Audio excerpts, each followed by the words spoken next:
more than a 40 ounce, I'm more like a cat, and I'm the big dipper, raper like Jack the Ripper. And if you want the proof is in my liquor, so you knew it and you blew it. Let's get to it, gonna run you over, wet around us like a big fluid. And if you think it's red up, grind you up in a blender. And then I'll serve you with funky tape. Oh damn, I should have had a V8. Oh well, I'll put you on a plate, so it looks so good, you're a trap. How you feeling, legend? What up, partner? How you feeling? I'm feeling good, man. Appreciate the opportunity to give you your flowers this evening. Everything good with you? Yeah, man, I'm blessed. I can't complain. Happy Easter to you. Same to you, partner. No doubt. We're going to do a little history lesson, go all the way back to the early beginnings and work our way up, because a lot of people want to know what Howie T has been up to. Oh. So let's jump into it. Can you take us back to where you were born and raised? I was born in Birmingham, England. I lived there for maybe like 5 years, then moved to Jamaica, because my mother and father is Jamaican. So moved to Jamaica, lived in Jamaica, then we moved to East New York. Then after East New York, moved to Flatbush. And then I was basically raised in Flatbush. Can you give us a time frame of being in Flatbush? What time frame are we talking about at this point? Well, I came to the States, the United States, in '73. Okay. I lived in East New York for maybe like a year and a half. And then I moved to Flatbush. So I've been in Flatbush since like 74, 75. Dope. Can you take us back to a young Howie T, teenage years growing up in Flatbush? Oh man, it was kind of cool, you know, just going to school and riding bikes and, you know, fun stuff, messing around with music. Like I was always into, like, when I was living in East New York, I lived on across the street from Lincoln Terrace Park, and my school 189 was like right across the street. So my building is here, Lincoln Terrace Park, and my school was right there. So every time I go to school and come back or whatever, I always pass by this other apartment building that was attached to ours. And people would throw out like stereos, TVs, record players and stuff. And I used to take them out the garbage and fix them. You know, and just, you know, just messing around and fixing, you know, TVs and stereos and stuff like that. So once I moved to Flatbush and I was going to my 11 junior high school, same thing. When people would throw out their TVs and stuff, I would take them. You know, because stereos back in the days was a stereo and the TV all in one. You know what I'm saying? So right. I used to take out the stereo part of it, build a box for the radio part, and build a box for the turntable part, and have it separate, amp, turntable. So I used to do that. Then once I graduated from my 11, I didn't want to go to Tilden because I wanted to take up like electronics and stuff like that. And Tilden didn't offer those, you know, course. So I went to George Westinghouse.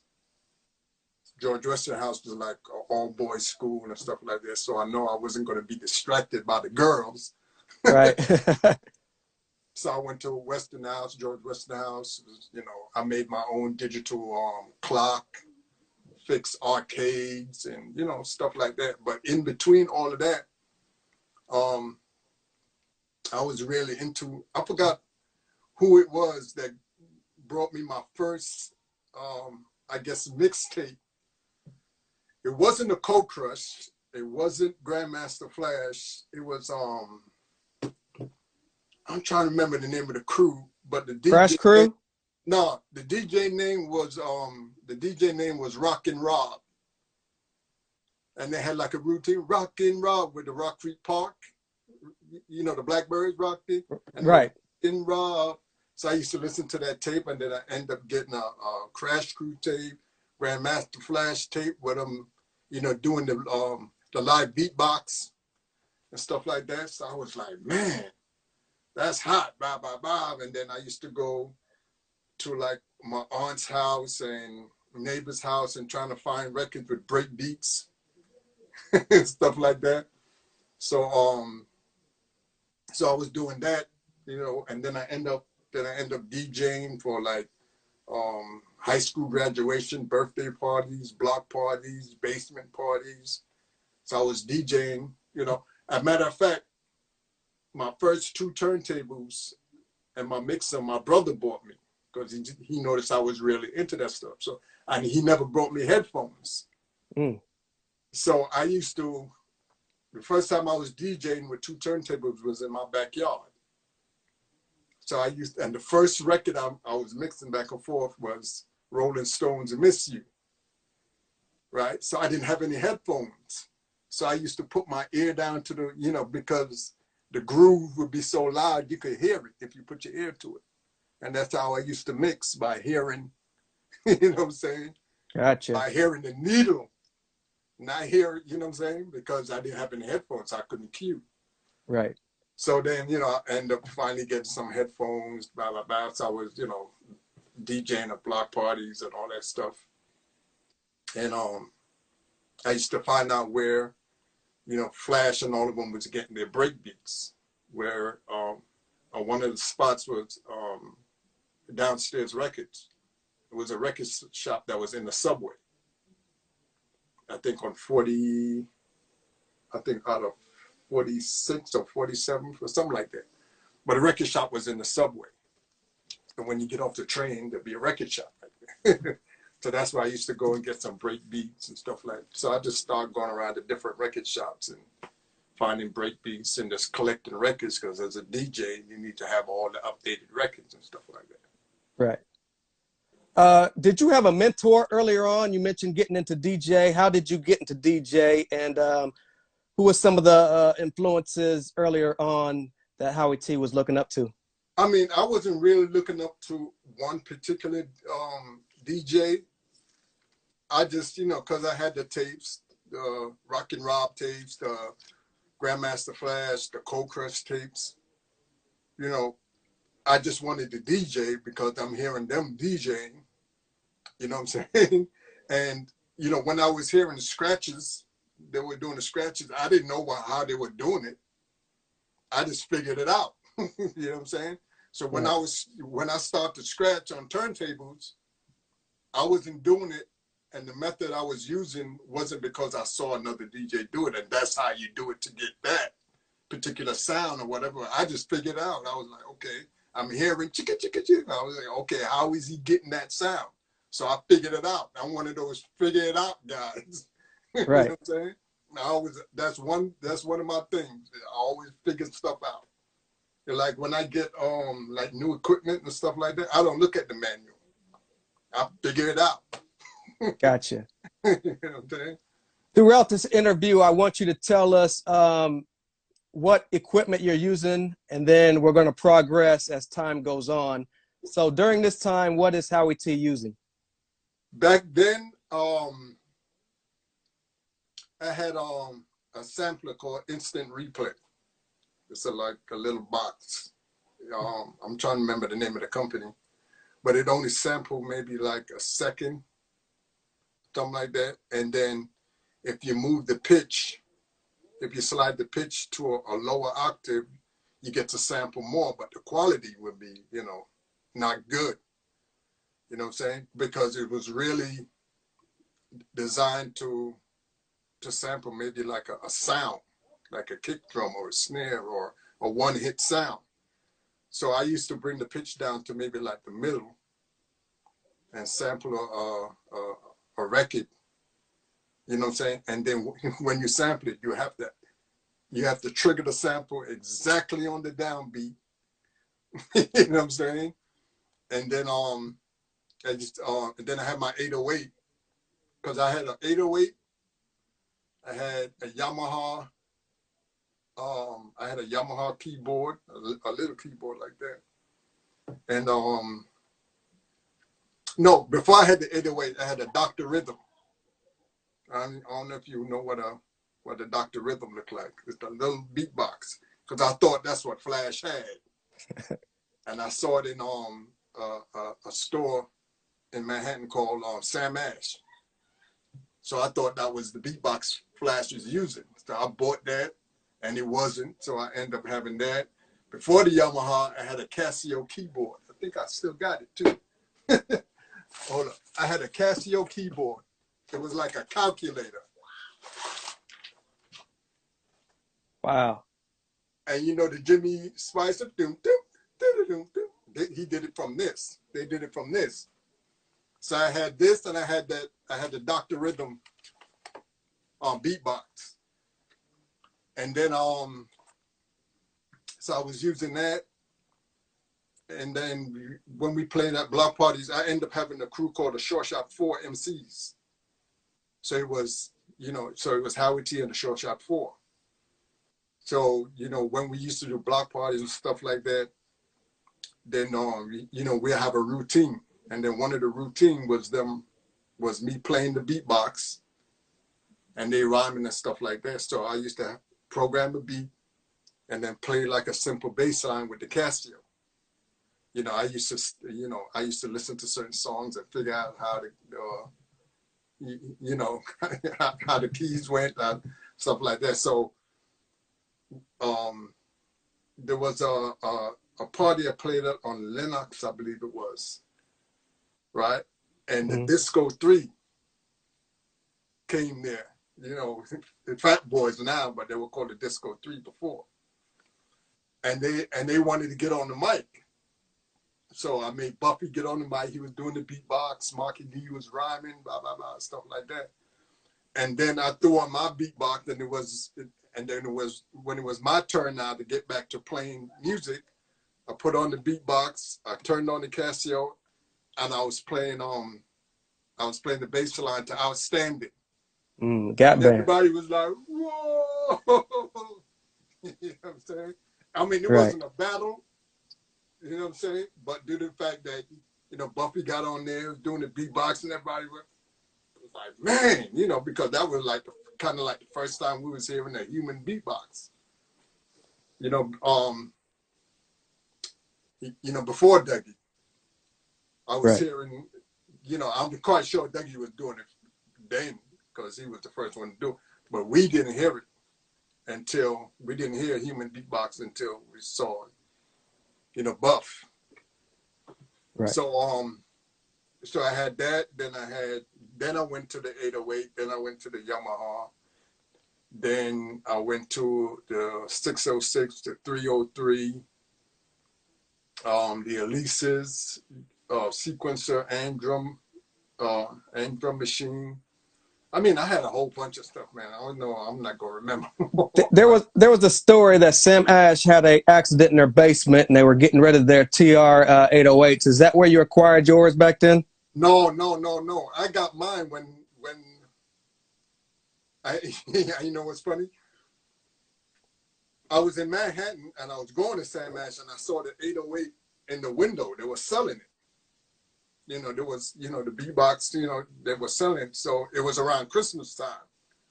And they had it in the window. And it was for like almost like $800 or something like that. $600 or $800 or something like that. So I had bought one. Right? And then that was around Christmas time. Around summertime, I went to Sam Ash for something. And it was like for $450. I was like, man, I should have waited. Yep. Then it went on sale for like $450. I was mad. That's how it always goes. Yep. Yeah, but no, I didn't get one of those. Did you hear that story? No, I never heard that story. I guess they had an accident in their basement and they were letting them go as is for $100. Some of them worked and some of them didn't, but you had to take your chances. Oh, no, I bought mine brand new. I had it in a box and everything. Right. So that had to be after the fact because I bought mine brand new. And that was I bought mine in like about 82, 83. Okay. I think this was the Sam Ash Great Blood of 81. Oh, yeah? Well, I bought mine and mine was brand new. Okay. Mine was brand new, so I never had a problem with it. So it wasn't like, So it was damaged and they slip it in a new box. Right. You No know what I'm saying? doubt. The box was sealed, everything. Got the paperwork. Yeah, the Can, whole thing. can you take me back to your earliest start as far as getting your feet wet? As CD3 your first group? Oh, okay.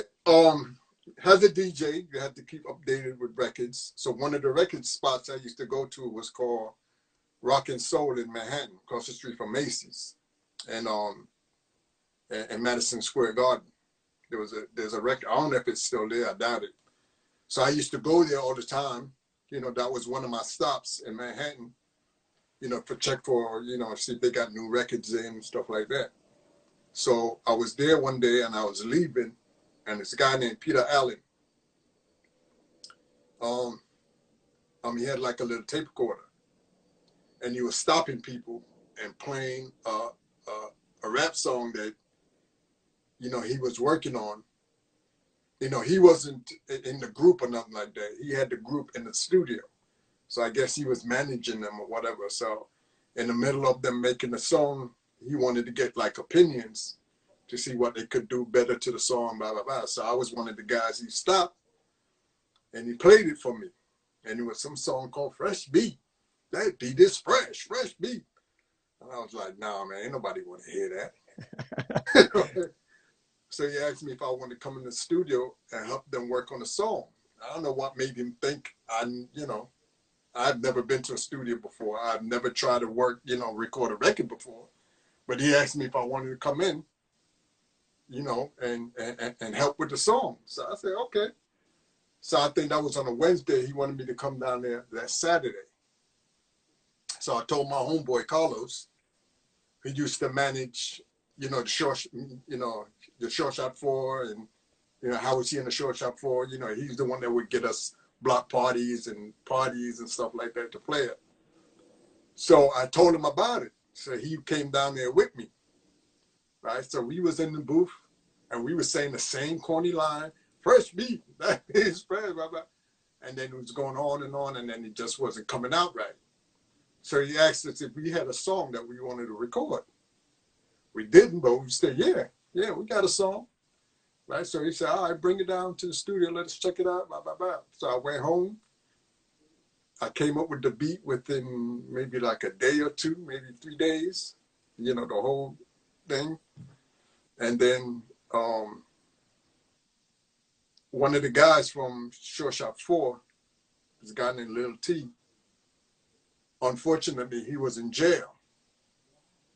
So, you know, because we would have, we would have made him one of the MCs or whatever. So when we got to the studio, his caller said, "Yo, I'm gonna use Lil T's rap. You know, the best rap he had was what we used. That was Lil T's best and favorite rap." So caller said, "Yo, I'm gonna use that." Blah blah blah. So I was like, okay. So, you know, I was laying down the beat in the studio, blah, blah, blah, all that. And then Carlos went and got a friend that he knew named Dash to come in to also be, you know, one of the MCs, because he didn't want to be an MC by himself, right? And then, you know, this guy Dash came with him, blah, blah, blah. So when we was recording the song, it was like, yo, man, you should rap on here with us. I was like, nah, bro. I'm a DJ. I ain't no MC. I ain't no rapper. Right? And they're trying to convince me, yo, man, you got to get on this song, man, blah, blah, blah. You got to rap on here, blah, blah. And then they finally talked me into it. So that's why I'm on there rapping. So he had the first line. You know, like the rap was one rhyme, like, don't be at the bottom or in the middle. Life ain't nothing but a funny. But we split it up. See, he goes, don't be at the bottom or in the middle, the music, bum, bum, da, da, da. And then I go, life ain't nothing but a funny. So we was going back and forth like that. And then the guy Dash, his part was all freestyle. He freestyled that whole thing. He ain't write nothing down. So that's how we end up, you know, recording that song and becoming CD3. So to make sure it got on the radio, the manager know Mr. Magic. So Mr. Magic and Marley Marl came down to the studio and they did a like a little remix. So you figure if they remix it, they gonna play it. So that's why that song was always on BLS. Every time Mr. Magic and Marley Marl came on, they played that song. So, So we were doing shows at Roseland, the Roxy's, Danceteria, some spots in Jersey, Baltimore. I mean, we didn't go, you know, a lot of places, but, you know, we hit a few spots. right. How did you guys get with Prelude Records, and what was the details of that deal? The Peter Allen, you know, he was hustling. You know what I'm saying? So, you know, after we recorded the song and mixed it and all that, he went label shopping. And that's the label that, you know, ended up, you know, wanted the song and signed us. I don't know the other labels he went to, but I know Prelude is the one that ended up signing us. So we recorded that song in '83. Right. Come out until '84. Okay. You guys did 2 singles on that label? We did, yeah, 2. Get Tough and Success. So why did not album materialize from Prelude Records? Because it was early hip hop, you know what I'm saying? So not all labels was into, you know, giving out album deals. They were doing singles at a time. You know what I'm saying? So they were just sticking to singles. You know, our album was never brought up. Our album was never in the contract. You know, it was all singles. Right. So what eventually happened to CD3, and where does Howie T find itself at this point? Well, so, you know, after Get Tough, after, you know, Success, everybody started to branch out and did their own thing because, you know, we wasn't getting that much, you know, like airplay on other radio stations. We wasn't getting enough gigs. We wasn't being put on tours and that like that. So everybody, you know, it kind of like fizzled out. But when Get Tough was out, right, before we did the song Success, I knew Kango from U.T.F.O, and I knew Dr. Ice. So you know, because of block parties and stuff like that, you know, there's times when they wanted to battle, you know, have a battle. And my thing was always, okay, if you want to battle, let's battle for something. So I said, okay, let's battle. And the winner gets the other person's whole set, the whole setup. So they were scared. They didn't want to battle. Because I guess they didn't have no confidence in themselves. They don't know if they would have won. But they're just thinking about, oh, man, we can't lose our equipment. So that's Right. what kind of scared them. Because I said, okay, winner gets the other person's equipment. So we never end up battling, but, you know, I knew him from around the way and stuff like that. So one day Kango came to my basement and he played because he was in the studio with Full Force, and he played the song Hanging Out. You know, he wanted me to check it out. He was like, yo, man, just came out the studio and we just finished the song in the studio, blah, blah, blah. He was playing it for me. I was like, all right, cool, yo, that's hot, blah, blah, blah. So he said, yeah, man, but now we got to do a B-side, right? And I was like, oh, okay. And then it was his idea that when he rhymes, he want a beat.